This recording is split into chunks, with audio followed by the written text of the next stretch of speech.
Oi, Eliana, tudo bem? Você deve ter vibrado com esse Xandão ontem, né? O nosso skatista. Vamos conversar com muita calma sobre essa decisão. Antes eu quero saber, teu palpite para o jogo. Oi? Eu não vou chamá-lo de Xandão, não. Vou chamá-lo de ministro Alexandre de Moraes. Ministro Alexandre, não, claro, Xandão para nós aqui, para mim que sou íntimo dele. Seu palpite para hoje, Brasil e Sérvia.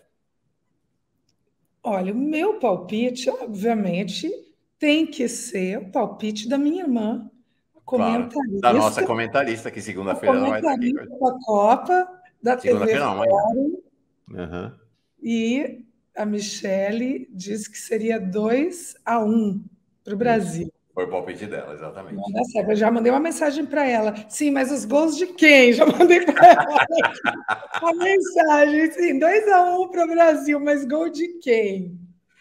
É isso aí, a família Liana Cirne Lins. Hoje, a família Cirne Lins. Hoje, Liana, amanhã. Eu adorei assistir minha irmã. Adorei assistir minha irmã. Adorei os comentários, as pessoas comentando que ela parecia comigo. O tom de voz parecido também, achei bem... O tom de voz parecido. Estava tímida, mas ela vai se soltando. Ela adora futebol, sabe muito de futebol. Eu adorei assistir. Liana, sua irmã é linda. Todo mundo ela é linda. As duas, elas são gêmeas.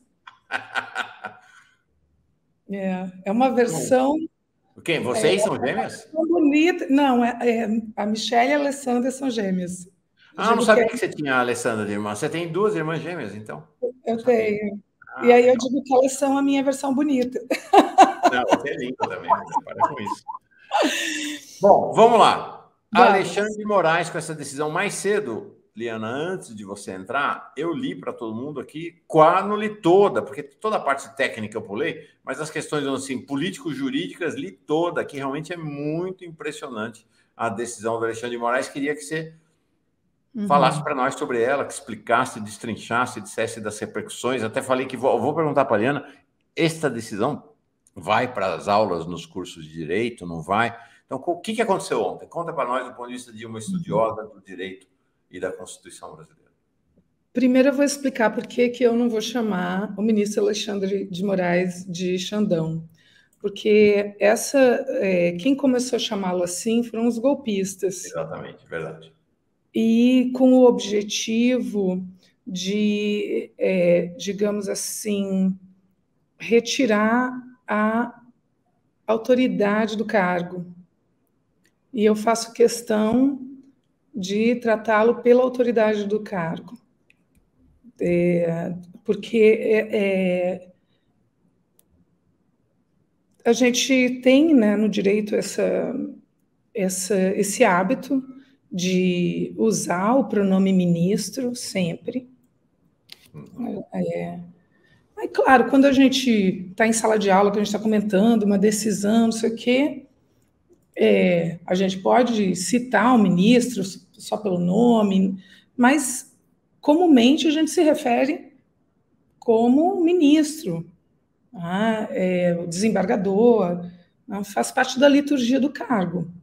Então, essa forma de tratar de maneira por um apelido, etc., não é um movimento de informalização do direito. Porque se fosse, eu apoiaria e também chamaria de Xandão. Se fosse para dessacralizar o direito, dessacralizar as nossas instituições, eu também chamaria de Xandão. Mas, na verdade, o propósito é justamente retirar a liturgia do cargo e retirar a seriedade e a respeitabilidade das nossas instituições. Então, eu faço questão de chamá-lo pelo título ministro Alexandre de Moraes. Só para entender por que eu estou fazendo esse movimento, tá? Bom, a decisão ela tem inúmeros aspectos processuais. Você sabe que eu sou professora de direito processual há 26 anos. Então, é claro que foi uma decisão que me chamou a atenção, já havia chamado a atenção. E ontem, quando eu estava comentando a decisão anterior do ministro Alexandre de Moraes de determinar a emenda da petição inicial, eu estava comentando com nossa amiga Daiane, e justamente fiz alusão ao fato de que, se não houvesse emenda da petição inicial, poderia incorrer, inclusive, em má-fé. Por quê? Emenda que você está falando é o que ele exigiu, né? Colocar o primeiro turno também, né? É a correção da petição inicial. Tá? Então, a lei autoriza que o juiz determine, no caso de um vício, de uma falha relevante que impeça a análise do pedido, que o juiz determine que o pedido seja corrigido. Isso é a emenda da petição inicial, é a correção do pedido. Qual foi a falha do pedido que ensejou o pedido de correção? Foi justamente o fato de que nós temos, em relação... porque o pedido foi o seguinte: o de verificação, foi afirmado que havia elementos contundentes que demonstravam o não funcionamento das urnas que foram impugnadas.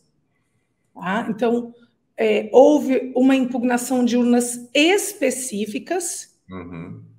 Tá? Então, as urnas que eram modelo 2009, 2011, 2012, 2015 foram impugnadas, foi uma impugnação específica, foram apontadas especificamente quais urnas estavam sendo impugnadas. Uhum. Tá? E aí, por uma questão de lógica, porque o processo ele tem isso, há casos em que um pedido ele tem encadeamento lógico com o outro. Eu vou ter que dar uma aulinha aqui de direito processual para leigos, mas vou dar um exemplo que a gente usa, um exemplo clássico e que é bem fácil de entender. Por exemplo, se alguém pede alimentos, pede a condenação do pai ao pagamento de pensão alimentícia, para condenar ao pagamento de pensão alimentícia, é necessário antes reconhecer o vínculo de parentalidade. Não tem como pular essa etapa. Por quê? Porque os pedidos são logicamente encadeados. Então, há caso de pedidos dentro do processo que são indissociáveis. Eu não tenho como condenar os alimentos sem avaliar a parentalidade. Deu mais ou menos para entender, né? Pronto. Ou seja, eu não posso determinar que se pague pensão alimentícia para uma criança sem comprovar que aquela figura que deve pagar é de fato o pai dessa criança. Exatamente. E isso pode compor, esse é um exemplo clássico do que a gente chama de cumulação sucessiva. Há casos em que os pedidos não podem ser dissociados. Eu estou usando esse exemplo de maneira didática para explicar o que aconteceu na decisão do ministro Alexandre de Moraes. Ora, se eu impugnei, eu não, né? Se a coligação de Bolsonaro impugnou um número específico, urnas específicas, afirmando que essas urnas possuíam defeito e precisavam ser anuladas, então nós temos duas consequências necessárias. A primeira, em relação ao próprio segundo turno, as eleições para governador também precisavam ser impugnadas. Uhum. Eu não posso, é logicamente impossível dizer que as urnas não funcionaram para a eleição para presidente, mas funcionaram para a eleição para governador. Tá? O Lewandowski falou isso, né? E o próprio Alexandre de Moraes na decisão, não tem como. Esse é o primeiro ponto. O segundo ponto também não há como afirmar que as urnas não puderam medir o resultado correto no segundo turno, mas bem funcionaram no primeiro turno, quando o PL elegeu a maior bancada do Congresso Nacional. E justamente ontem eu usei a expressão: se não houver correção, porque a gente estava aguardando a petição do PL, tá? Emendando a petição inicial, corrigindo o pedido. eu ainda comentei, se não for feito, é caso de notória má-fé. E foi exatamente esse o teor da decisão do ministro Alexandre de Moraes, que houve má-fé. E acredito, pela explicação, que as pessoas estejam compreendendo por que é caso de má-fé. Não tem como impugnar uma urna só para aquilo que interessa. Aliás, o Código de Processo Civil trata especificamente dessa situação em que não é possível dissociar determinados pedidos, porque isso configura má-fé. Tá? E aí, o que mais o Alexandre de Moraes faz? Ele corrige o valor da causa, porque não havia sido atribuído valor à causa, e toda causa tem um valor. É interessante porque eles não atribuíram valor nenhum à causa. E aí Alexandre de Moraes usa uma prerrogativa também prevista por lei, que é a possibilidade de correção de ofício do valor da causa. E aí ele realmente, o que ele fez? As urnas foram impugnadas especificamente. Cada urna tem valor de 4.000 e poucos reais. Ele multiplicou o valor, o total de urnas impugnadas pelo valor unitário de cada urna. Que foi dar esse valor de 1.149.577.230,10. Ou seja, traduzindo, a multa por litigância de má-fé não vai ser o único custo elevado da coligação, porque o valor da causa ficou muito elevado. É possível que o colegiado revise esse valor da causa, é bastante possível que o colegiado do TSE revise o valor da causa. Acho improvável que o colegiado mude o teor da decisão, mas ele pode vir a mudar, em especial, o valor da causa. Porque pelo valor da causa, as custas de sucumbência ainda vão ficar mais altas do que a multa por litigância de má-fé. Espera, além dessa multa por litigância de má-fé, que até me explica, ele colocou 2%, é o padrão da lei? 2% desse valor da causa colocou a condenação por litigância de má-fé. Ele fala aqui, artigo 81, caput do CPC. Isso. Não sei o que é o CPC. É o Código de Processo Civil, é justamente o diploma legal com o qual eu trabalho.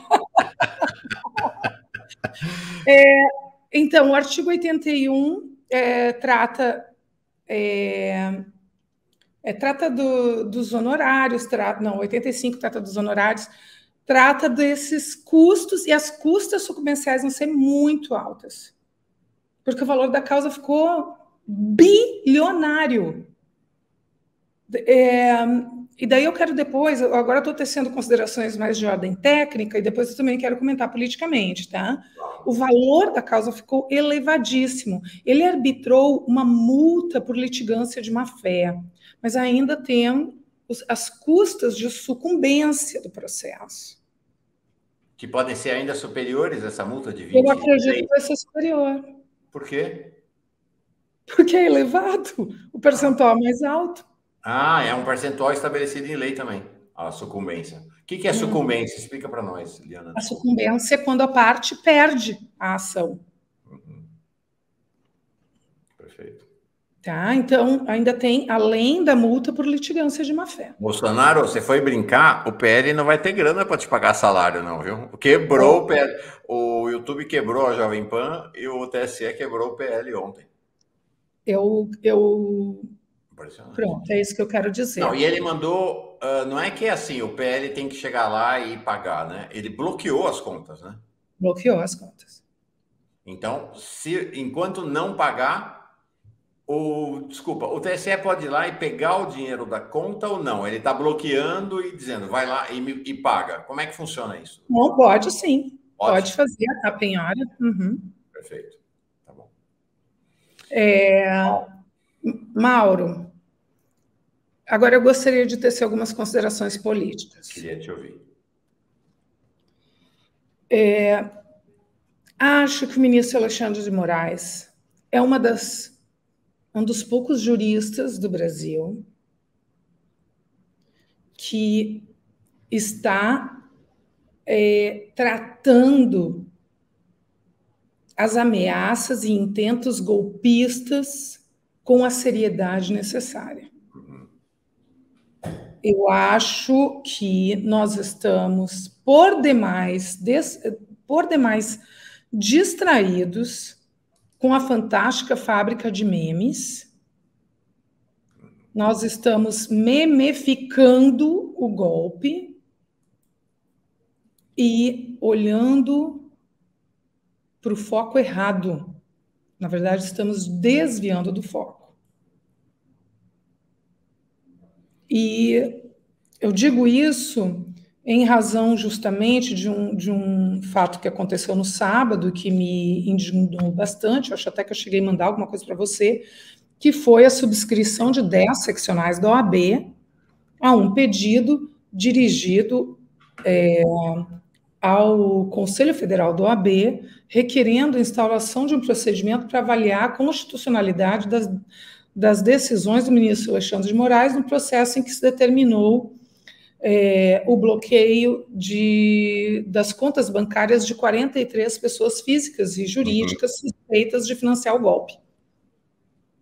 Eu fiquei escandalizada com a participação dessas seccionais nesse tipo de pedido de notório cunho político-ideológico e achei a reação da comunidade jurídica em prol da democracia, houve notas, etc., mas ainda achei a reação tímida.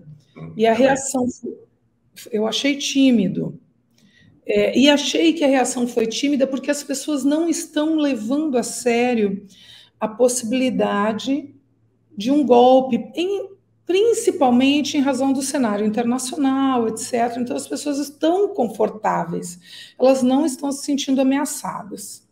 Por isso eu digo que, antes de tudo, o ministro Alexandre de Moraes tem o grande mérito de estar tratando essas ameaças golpistas com a seriedade que elas precisam ser tratadas. Não as está tratando como memes, porque elas não são memes. Mais do que pessoas colocando o celular na cabeça para se comunicar com OVNIs, nós temos pessoas impedindo uma família de passar com o seu filho, criança, para fazer uma cirurgia no olho. Nós temos ameaças de morte para caminhoneiros que não estão parando. Nós temos depredação dos caminhões, mesmo aqueles que compulsoriamente foram obrigados a parar. Nós temos alimentos estragando, remédios que não chegam, ambulâncias que não passam. Nós temos um intento material, concreto, de golpe, e as pessoas não estão levando a sério na medida que eu acho que deveria levar. E aí tem uma questão política jurídica que eu queria te perguntar.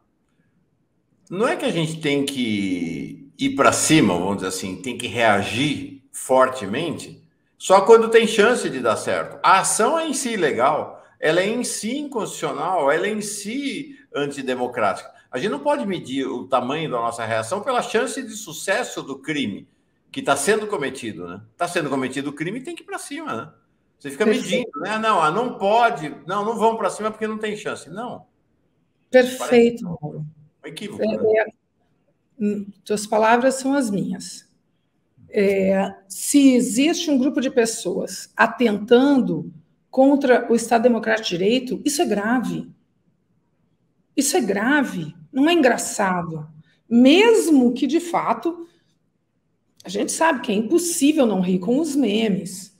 Claro. Não estou negando isso, não tem como.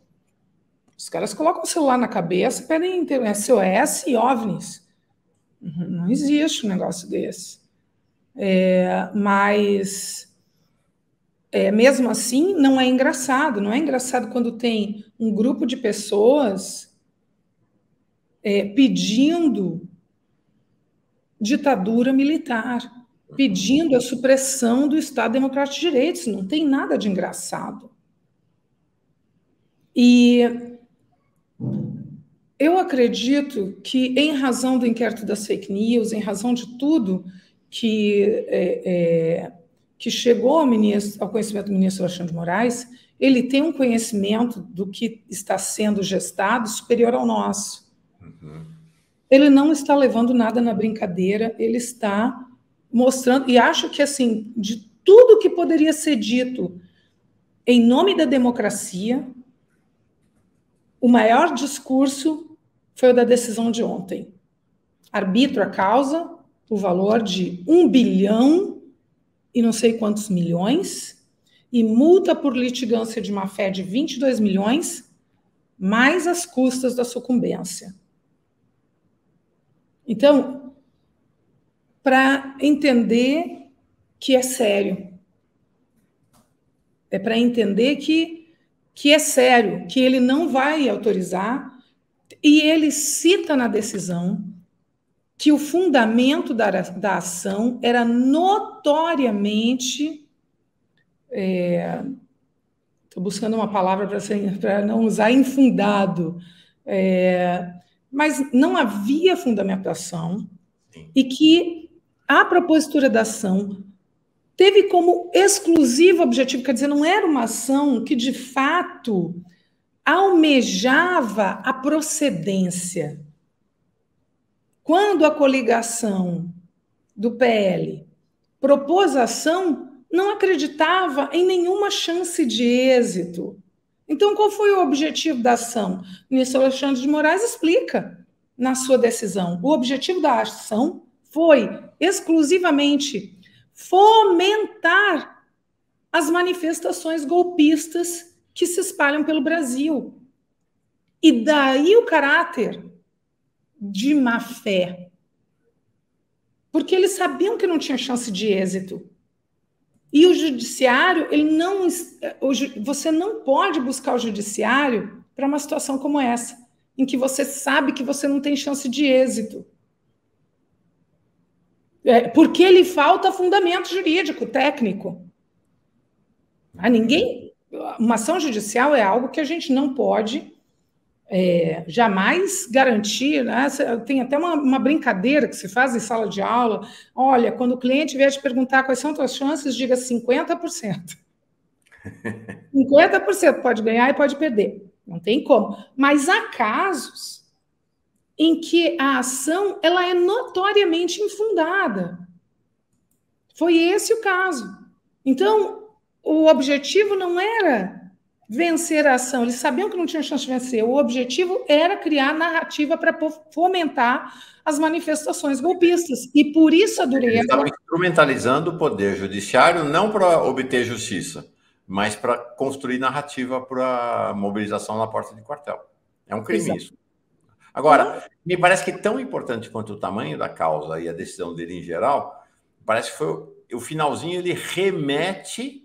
ele manda o Valdemar da Costa Neto e o cara lá, o tal do Rocha, do Instituto, para o inquérito 4874 do Supremo, que é o inquérito das milícias digitais também, né? Acho bem importante. Sim, aliás, ele tem feito isso. Houve uma outra ação movida pela coligação, desculpa, Mauro, eu estou com dificuldade de lembrar, mas houve uma outra ação durante as eleições, movida pela coligação, talvez você se lembre, e que ele indeferiu e remeteu as cópias para o inquérito das fake news. Exatamente.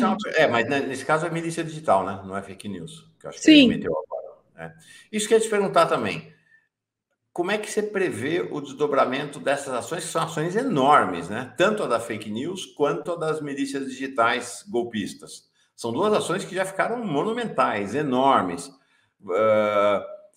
Tá andando, não tá? Você prevê decisão a curto, médio, longo prazo? O que pode sair dessas duas ações, a das fake news e das milícias digitais lá na Suprema? Prisão. Ah, é? São crimes graves. Prisão. Eu acredito que vai sair prisão. O jogo está sendo jogado, então. Não acabou. Não. Agora, a gente tem, nós leigas, essa ideia de querer a justiça imediata, e creio que isso foi instilado, essa ideia, na sociedade brasileira, inclusive pelos descalabros e ilegalidades da Lava Jato, né? Que é transformar a justiça em justiçamento, né? Em linchamento. Mas tudo tem seu prazo, né? Tem que ir devagar. Ninguém quer que o Bolsonaro seja preso amanhã, se isso significar confrontar a lei. Queremos que ele seja preso, se a justiça assim decidir, no tempos devido, né? Não, a gente não pode transacionar, negociar com princípios. Nunca. Não interessa se o resultado for benéfico para nós ou não. Então, a gente não pode abrir mão do contraditório, da ampla defesa, da imparcialidade do juiz, da competência do juízo, tudo o que faltou no julgamento do presidente Lula. Então, não é porque agora nós estamos falando de Bolsonaro que eu vou passar a defender que os princípios processuais sejam afastados. Sim. Isso não existe. Sempre que alguém fizer isso, está cavando a própria cova. Sempre respinga na gente. Sempre respinga na democracia. Ainda algum comentário seu sobre essa decisão de ontem, do Alexandre de Moraes, que você queria fazer para nós? Se não, te pergunto sobre o assunto. Necessária. Contundente, e eu faço aqui um apelo para que todo mundo, em especial os juristas, se norteiem nos parâmetros do ministro Alexandre de Moraes para entender tudo o que está em jogo e tudo aquilo que nós temos obrigação de defender. É uma decisão que pode fazer história, ou seja, ser estudada nas faculdades de Direito, tanto em Direito Constitucional, quanto Direito Eleitoral, quanto Código de Processo, Direito Processual? Será estudada, com certeza. Será? Tá. Será, e é claro, por ser uma decisão, pode levantar questionamentos, isso é natural, em especial em relação ao cálculo do valor da causa. Eu, como disse, acho que o valor da causa ele vai ser revisado pelo colegiado do TSE.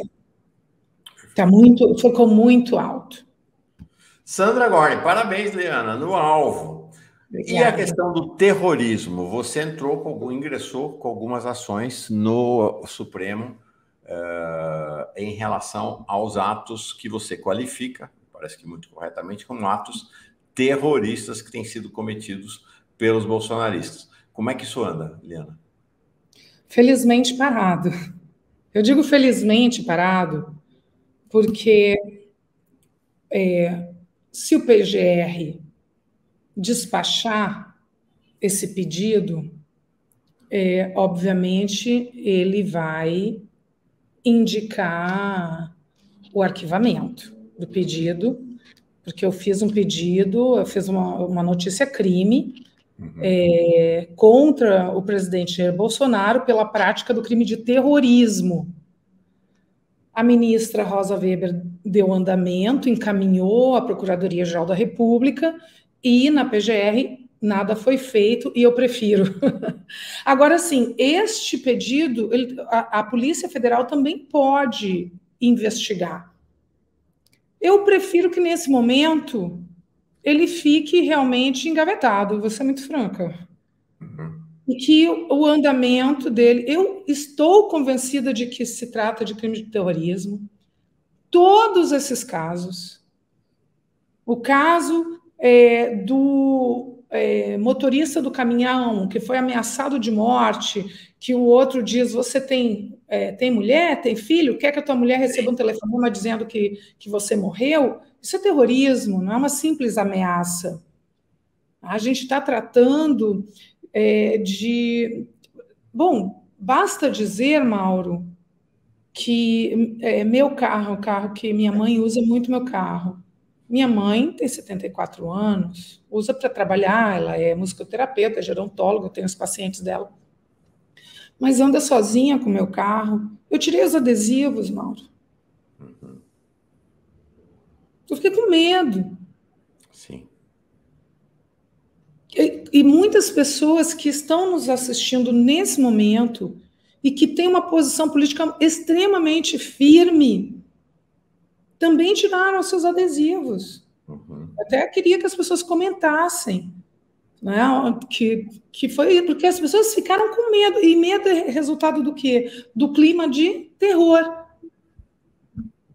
Essa notícia crime eu protocolei no STF logo depois do assassinato do Marcelo Arruda, e de lá para cá, quantas agressões nós já testemunhamos? Sim. Quantas situações de violência, Mauro? A nossa mídia alternativa, a nossa mídia de esquerda virou quase uma página policial, porque todo dia tem uma agressão. Todo dia a gente tem que noticiar uma violência. Então, para mim, se trata de crime de terrorismo, sim, tanto praticado por Jair Bolsonaro, como praticado por Carla Zambelli, como praticado por aquele senhor que ameaçou o motorista do caminhão, como esse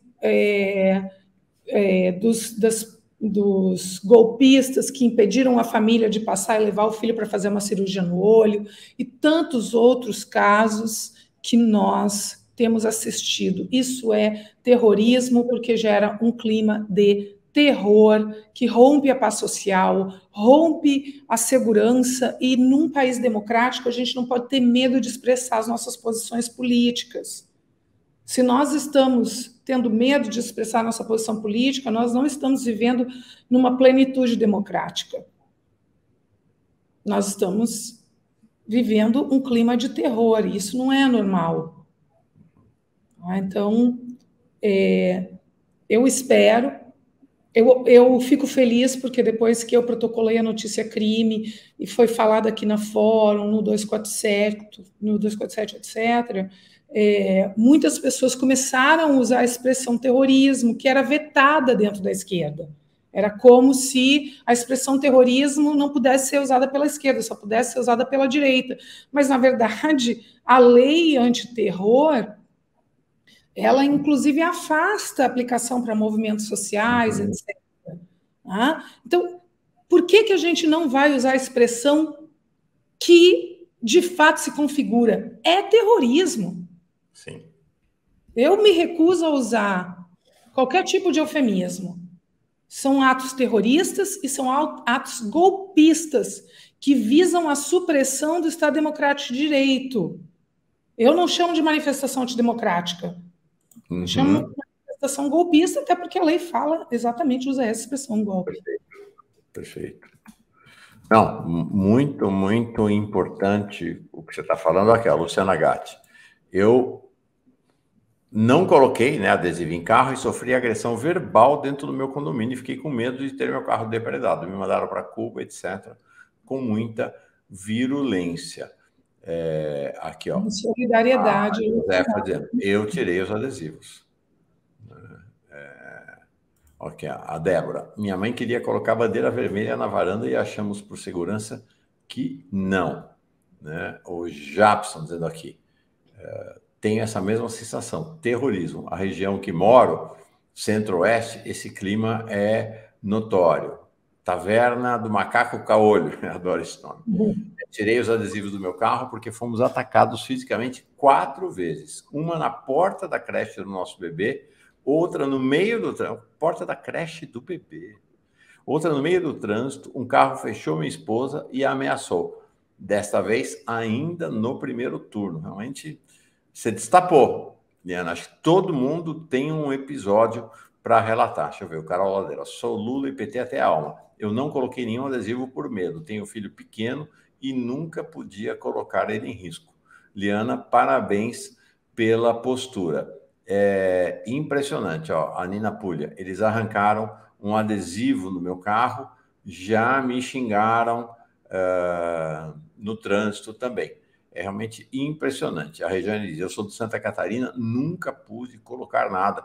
Até estava dizendo para a nossa Helenira ontem, né, que é lá de Santa Catarina, um amigo meu de São Paulo, foi para Santa Catarina fazer uma prova de ciclismo lá, e foi impressionante. Falou, Mauro, me senti na Alemanha nazista. Clima muito pesado, o tempo todo olhando para os lados, tenso, ele não tinha adesivo nenhum, entendeu? Mas o tempo todo um clima de terror, efetivamente. Eu pedalo também, durante a campanha saí com essa camiseta, outra camiseta, a gente tem a turma do Pedalula aqui, adesivos, broche, mas acabou a eleição, Liana, tirei. Eu fui na manifestação, fui olhar a manifestação dos golpistas, lá na porta do Exército no Ibirapuera. Se fosse, olha só, para ter uma ideia da diferença, se fosse uma manifestação do PSDB contra o PT, eu iria com os meus adesivos, não teria problema nenhum. Exato. Mas eu sabia que se eu fosse com adesivo na minha bicicleta lá, eu não voltava para casa. Não, ia apanhar. Você tem dúvida de que você iria apanhar se você fosse com os adesivos? Iria apanhar. Eu também, a gente tirou os adesivos do carro depois das eleições. Durante as eleições a gente manteve os adesivos. Nas eleições a gente tirou, porque eu fiquei realmente com medo. Minha mãe usando o carro sozinha. E eu quero reforçar, Mauro, que o nosso público que assiste o Fórum Café é um público de esquerda. E vejam quantos relatos de pessoas que não tiveram coragem. Então, isso é um clima de normalidade democrática? Não é. Então, e aí, articulando tudo isso com a decisão do ministro Alexandre de Moraes, ora, se nós pararmos para refletir, a gravidade do que está acontecendo em nosso país e a dimensão do que está em risco e o fato de que existe, sim, uma articulação golpista para muito além de uma fábrica de memes, e a gente compreende e concorda com a gravidade da decisão do ministro Alexandre de Moraes. A decisão, ela é, sim, uma decisão contundente, mas eu acho que ela é proporcional à contundência da ameaça à democracia que nós estamos vivendo hoje. Gente, hoje teve Liana Senner-Lins, amanhã tem Michele Senner-Lins, amanhã a gente vai falar de futebol, de jogo da seleção, primeira rodada da Copa, Diário do Cinegrafista. Mauro, diga para essa guerreira que ela nunca vai sair das minhas orações pelo que ela faz como uma profissão que Deus deu para a sua profissão, usando em benefício da nação. É isso aí, Liana, querida. Obrigado demais, viu? Boa caminhada para você. É só dizer que a Michele respondeu aqui a minha pergunta, porque eu disse que o palpite da Michele foi 2-1 para o Brasil. Isso. Daí eu disse sim, mas gol de quem? Aí ela me respondeu 4 nomes que ela acha que podem fazer o gol. O Vini Júnior, que eu estou torcendo para o Vini Júnior, claro. O Vini Júnior, o Richarlison, o Neymar. É uma figura. O Vini Júnior, eu estou na torcida pelo Vini Júnior. O Vini Júnior, o Richarlison, o Neymar e o Rodriguinho. Ela colocou esses 4 nomes. Nessa. Esse Rodriguinho é uma figura. 2 gols. Vamos ver se a minha irmã... Olha, ela acertou muitos dos palpites, hein? Eu fui conferir os jogos. Eu tô nessa também. Vini Júnior e Rodrigo são as 2 apostas que eu faço para essa Copa, são os meus preferidos, meus queridos. E o Richarlison, que é uma figuraça, divertidíssimo, bem-humorado. Neymar, a gente sabe, é um escroto. Obrigado, Liana. Beijão, querida. Cheiro, gente. Cheiro, Mauro.